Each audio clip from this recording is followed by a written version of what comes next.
Welcome back to the Nullified Take channel here on YouTube, where we've got the TNT takes for you on Australian Survivor, Heroes vs Villains, episode 11. That's right, I'm back with my top 5 takes, but before we get into this, consider subscribing, consider hitting the like button, putting the notifications on so that you can hear every time I've got new content dropping on this channel.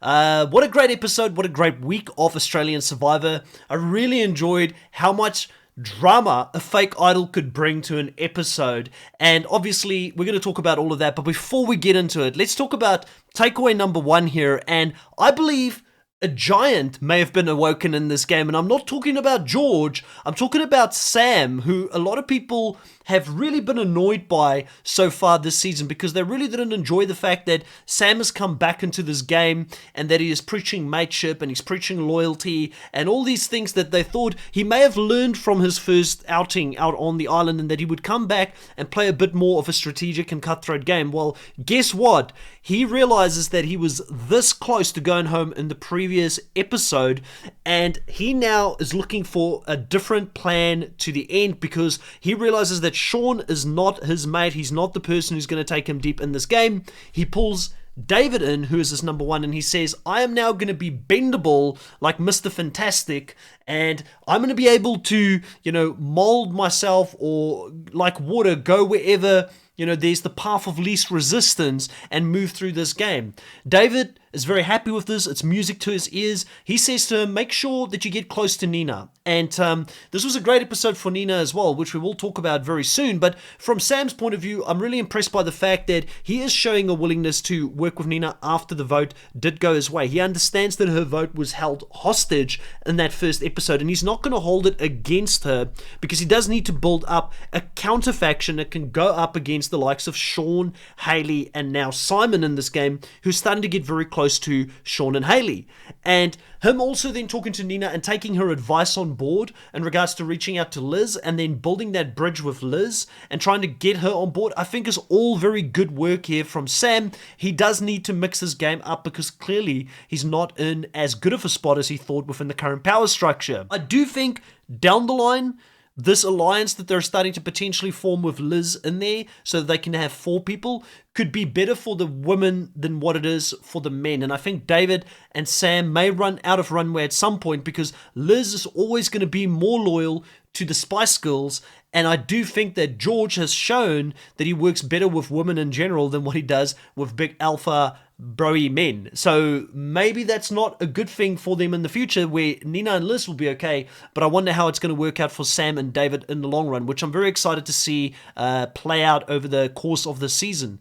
Now, going into takeaway number 2, we finally get some Nina content, and all of us fans have been wanting Nina to get a little bit of content, because we know the legacy she comes from. We know the fact that she's got Sandra as a mother means that she will have some strategy to her game. She showed a strategic awareness the first time she played the game, and I thought she could go very deep and be a threat that season. But this season, it's been very low-key. It was almost like a purple edit for Nina, and we've not heard much from her or David, who's her right-hand person in this game. But finally we get that hidden scene that we didn't see in week 1, that gives us a little bit of a backstory and why she came back to play the game again.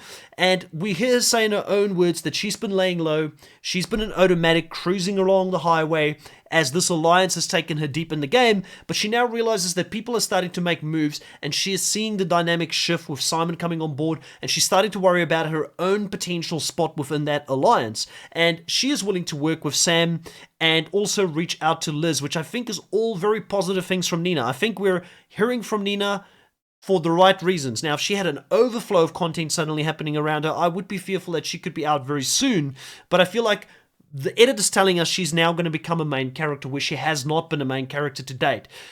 Do I think she can win this season? I feel like a winner does need to have a presence throughout the season. I don't think she's had it, but you never know. She could still become the biggest player this season. A lot of people like to remind me, Benji hardly had any content in his season, but then became the biggest player of that season.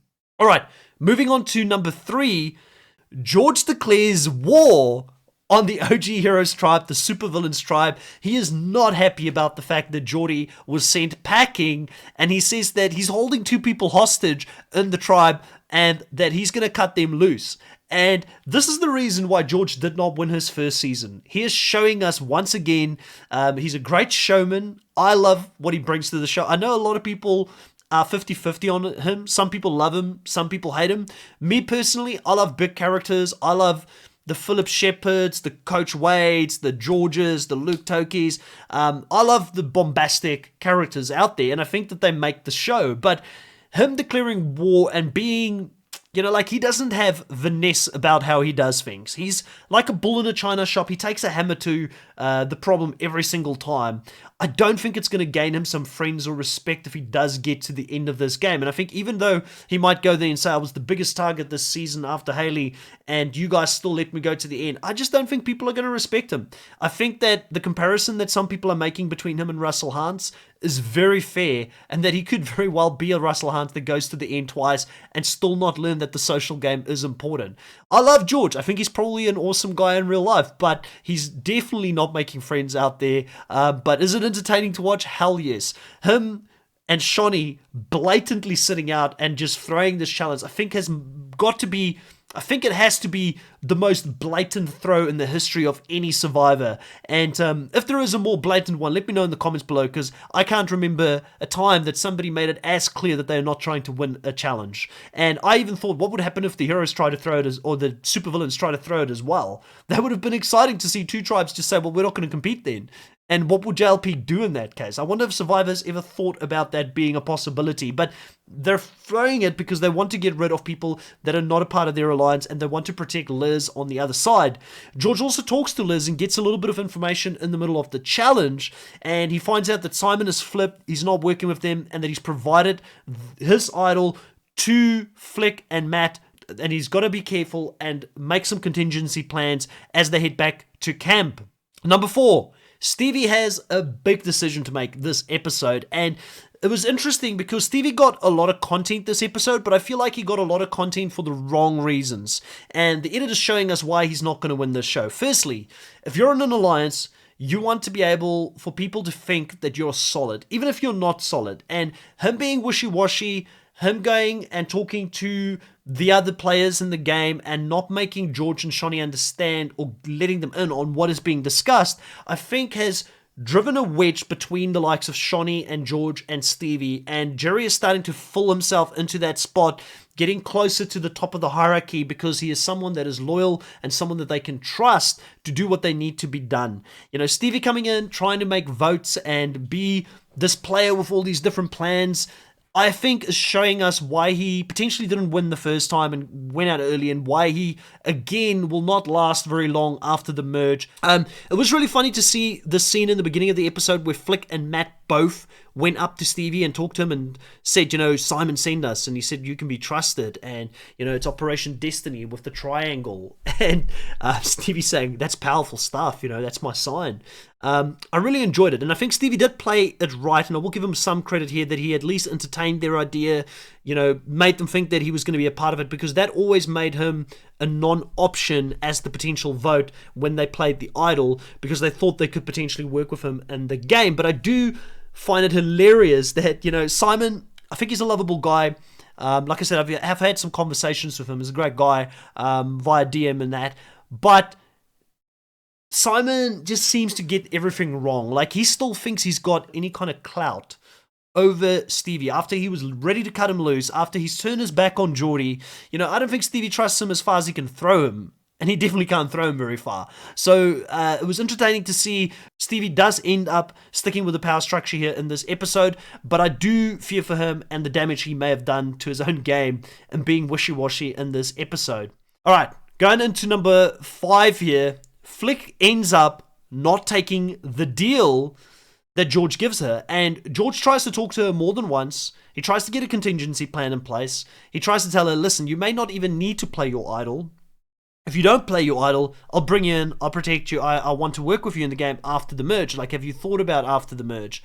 And Flick and him are very cagey with each other because they've played together. They both know where their strengths and weaknesses lies. George is very good with deceit. He's very good with strategy.